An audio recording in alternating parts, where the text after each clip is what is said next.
जी नाज़रीन, हाणे अव्हांखे कोरोना सूरतहाल बाबति आगाह कंदा हलूं। हैदराबाद में कोरोना विघे 2 ॼणा फ़ौत थी विया आहिनि, जॾहिं त 312 नवां केस रिपोर्ट थिया आहिनि। अव्हांखे हैदराबाद जी कोरोना जी सूरतहाल बाबति आगाह कयूं पिया। कोरोना जे केसिस जी शरह 16% जी रिकॉर्ड कई वई आहे, जॾहिं त कोरोना जा वधीक 39 मरीज़ सिहतयाब बि थी विया आहिनि। अहम ख़बर आहे, हैदराबाद में कोरोना विघे 2 मरीज़ फ़ौत थी विया आहिनि, जॾहिं त 24 कलाकनि दौरान 312 नवां केस रिपोर्ट थिया आहिनि। कोरोना केसिस जी शरह 16% रिकॉर्ड कई वई आहे। 39 मरीज़ सिहतयाब थी विया आहिनि।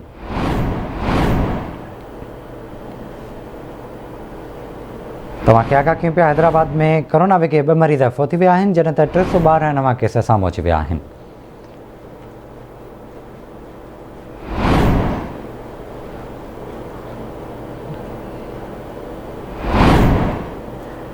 कोरोना जी सूरतहाल बाबति तव्हांखे आगाह कयूं पिया। कोरोना विघे 2 मरीज़ फ़ौत थी विया आहिनि, 312 नवां केस रिपोर्ट थिया आहिनि। हैदराबाद में कोरोना जे आख़िरी केसिस जी शरह 16% रिकॉर्ड कई वई आहे। वधीक 39 मरीज़ सिहतयाब थी विया आहिनि।